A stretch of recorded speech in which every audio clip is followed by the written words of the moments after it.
नमस्ते सत श्री अकाल आदाब दोस्तों। अज थोनों लैके चलांगे आप बठिंडे के टूर ते पहला आप चलांगे बठिंडे का किला एक बहुत पुराना उत्थे, फिर देखते हैं अगे मौका मिले तो अगे भी जावांगे। तो साडी सवारी है, ये दर्शन लिए होर भी लोग आए ने साडे नाल जुड़े ने।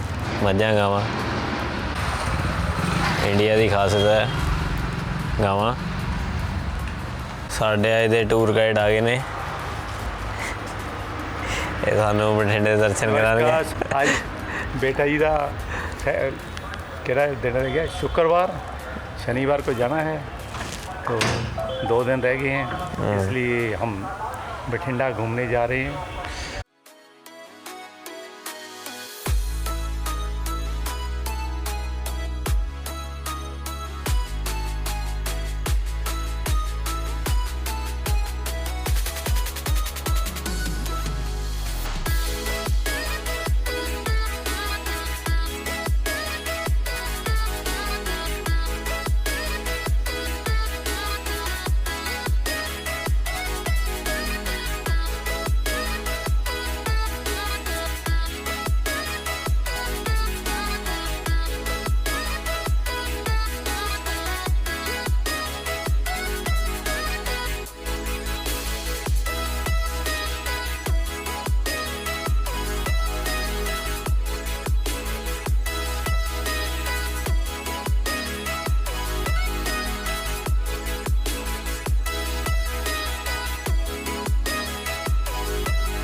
लो भी दोस्तों, आप पहुँच गए हैं किले के अंदर।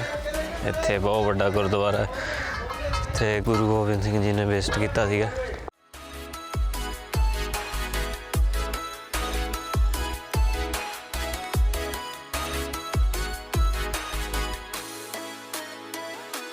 हुण असीं चले हैं जिहड़ा ओल्ड गुरुद्वारा इत्थे किले दे उत्ते टॉप ते बनिया होया।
ये है जी साडा पुराना बठिंडे का किला।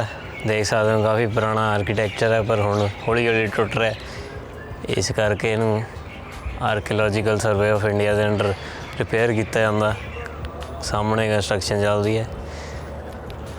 ਇਹ ਸਾਡੇ ਪਿਤਾ ਜੀ ਕਹਿੰਦੇ ਇਹ ਕਿਲ੍ਹਾ ਤਾਂ ਮਸ਼ਹੂਰ ਸੀਗਾ ਕਿਉਂਕਿ ਇੱਥੋਂ ਰਜ਼ੀਆ ਸੁਲਤਾਨਾ ਨੇ ਛਾਲ ਮਾਰੀ ਸੀਗੀ। ਸਾਹਮਣੇ ਜਿਹੜਾ ਹੈਗਾ ਰਜ਼ੀਆ ਚੜ੍ਹ ਕੇ ਛਾਲ ਮਾਰੀ। ਘੋੜੇ ਚੜ੍ਹ ਕੇ ਛਾਲ ਮਾਰੀ ਜੀ। ਰਜ਼ੀਆ ਸੁਲਤਾਨਾ ਜਿਹੜੀ ਦਿੱਲੀ ਦੀ ਪਹਿਲੀ ਉਹ ਸੀਗੀ ਰਾਣੀ ਜਿਹਨੂੰ ਥਰੋਨ ਮਿਲੀ ਸੀ, ਤਾਂ ਕਰਕੇ ਉਹ ਮਸ਼ਹੂਰ ਹੈ। ਇਸ ਲਈ ਬਠਿੰਡੇ ਦਾ ਕਿਲ੍ਹਾ ਜ਼ਿਆਦਾ ਮਸ਼ਹੂਰ ਹੈ। ਕਿਲ੍ਹਾ ਲੜਾਈ ਦੇ ਵਿੱਚ ਘਿਰ ਗਈ ਸੀ ਉਹ, ਹੁਣ ਬਚਣ ਵਾਸਤੇ ਫਿਰ ਕਿਲੇ ਤੋਂ ਛਾਲ ਮਾਰਤੀ ਸੀ।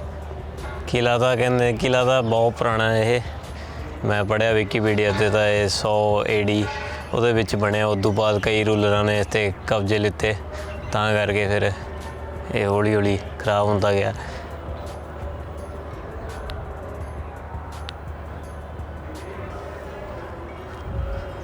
ਉਹ ਸਾਹਮਣੇ ਜਿਹੜਾ ਤੁਸੀਂ ਦੇਖ ਰਹੇ ਹੋ ਇਹ ਰਾਜੇ ਦਾ ਦਰਬਾਰ ਇੱਥੇ ਲੱਗਦਾ ਸੀਗਾ। ਥੱਲੇ ਉਹਨਾਂ ਨੇ ਨਵਾਂ ਗੁਰਦੁਆਰਾ ਸਾਹਿਬ ਬਣਾਏ ਹੋਏ ਨੇ, ਜਿਹਦਾ ਵੀ ਤੁਸੀਂ ਸਾਹਮਣੇ ਦੇਖ ਰਹੇ ਹੋ। ਉਹ ਸਾਹਮਣੇ ਜਿਹੜਾ ਮੇਨ ਗੇਟ ਆ ਉੱਥੋਂ ਦੀ ਰਾਜਾ ਕਹਿੰਦੇ ਥੱਲੇ ਆਉਂਦਾ ਸੀਗਾ।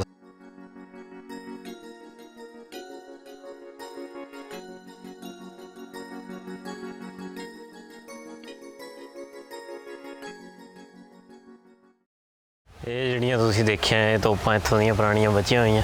ਅਤੇ ਹੁਣ ਜਿਹੜਾ ਅਸੀਂ ਦੇਖਣ ਜਾ ਰਹੇ ਹਾਂ ਇਹ ਗਾਰਡਨ ਨੇ ਇੱਥੋਂ ਦੇ। ਪਹਿਲਾਂ ਉੱਤੇ ਜਾਣਾ ਅਲਾਊਡ ਹੁੰਦਾ ਸੀਗਾ ਸਟਰਕਚਰ ਦੇ ਉੱਤੇ, ਹੁਣ ਬੰਦ ਕਰਤਾ। ਚੱਕੀਆਂ ਹੁੰਦੀਆਂ ਸੀ ਪਹਿਲਾਂ, ਜਿਹੜਾ ਕੈਦੀਆਂ ਨੂੰ ਘੁਮਾਉਂਦੇ, ਕੈਦੀ ਘੁਮਾਉਂਦੇ ਸੀਗੇ ਅਤੇ ਆਟਾ ਪੀਸਿਆ ਜਾਂਦਾ ਸੀ। ਆਹ ਹੁਣ ਵੀ ਉਹ ਪੁੜ ਜੇ ਪਏ, ਇੱਥੋਂ ਵੀ ਵੱਡੇ ਵੱਡੇ ਪੁੜ ਹੁੰਦੇ ਸੀ, ਉਹਦੇ ਨਾਲ ਚੱਕੀਆਂ ਚੱਲਦੀਆਂ ਸੀ। ਹੱਥ ਨਾਲ ਫੜ ਕੇ ਉਦੋਂ ਮਸ਼ੀਨਾਂ ਤਾਂ ਹੁੰਦੀਆਂ ਨਹੀਂ ਸੀ। ਹੁਣ ਸਾਰੇ ਪਾਰਕ ਬਣਾਤੀ, ਗਾਰਡਨ ਬਣ ਗਏ ਨੇ ਸਾਰੇ ਲੋਕਾਂ ਦੇ ਬੈਠਣ ਲਈ। ਇਹ ਵੀ ਕਿਸੇ ਦਾ ਦਰਬਾਰ ਰਿਹਾ ਹੋਊਗਾ ਸਾਹਮਣੇ। ਆਹ ਦੇ ਚੱਕੀਆਂ ਦੇ ਪੁੜ ਜਾਂਦੇ, ਇਹਨੂੰ ਵੱਡੇ ਵੱਡੇ ਲੋਹੇ ਦੇ ਉਹ ਪਏ ਹੁੰਦੇ ਸੀ ਗਾਡਰ ਜੇ, ਉਹਨੂੰ ਫਿਰ ਫੜ ਕੇ ਖਿੱਚਦੇ ਹੁੰਦੇ ਸੀ ਕੈਦੀ ਜਿਹੜੇ ਸੀ।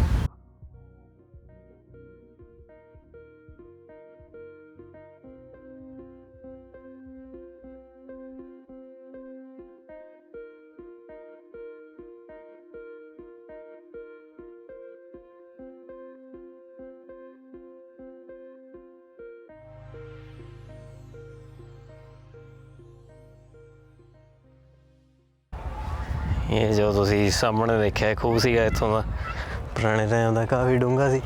ਸਾਹਮਣੇ ਇਹਨਾਂ ਨੇ ਕਾਫੀ ਪਾਰਕ ਬਣਾ ਦਿੱਤੇ ਹੁਣ ਲੋਕਾਂ ਦੀ। ਪਹਿਲਾਂ ਬਾਉਂਡਰੀ ਵਾਲ ਹੁੰਦੀ ਸੀ, ਉਹਦੇ ਉੱਤੇ ਜਾਣਾ ਅਲਾਊਡ ਸੀ। ਹੁਣ ਜਿਵੇਂ ਜਿਵੇਂ ਸਟਰਕਚਰ ਵੀਕ ਹੁੰਦਾ ਜਾ ਰਿਹਾ ਉਵੇਂ ਉਵੇਂ ਬੰਦ ਕਰ ਦਿੰਦੇ ਆ।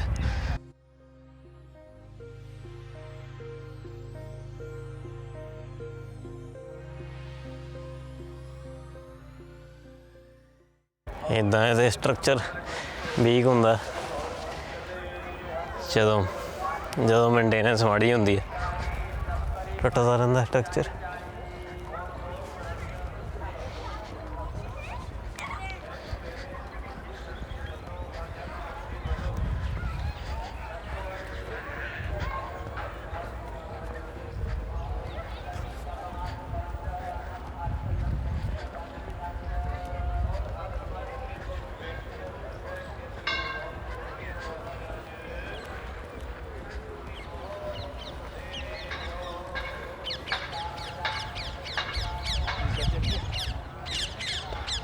ਹੈ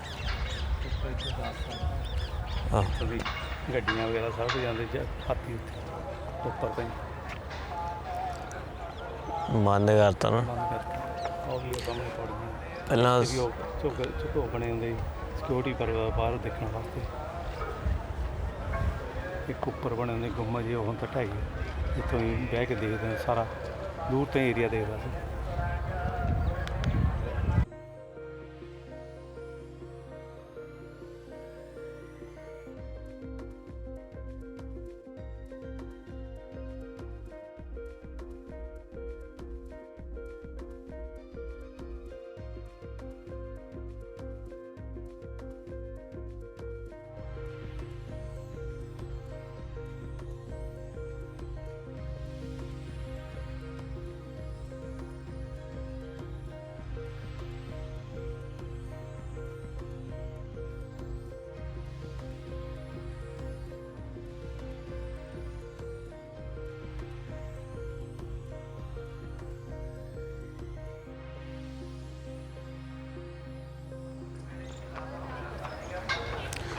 ਲੋ ਵੀ ਮਿੱਤਰੋ, ਇਸੇ ਨਾਲ ਸਾਡਾ ਕਿਲ੍ਹਾ ਵਿਜ਼ਿਟ ਸਮਾਪਤ ਹੁੰਦੀ ਹੈ।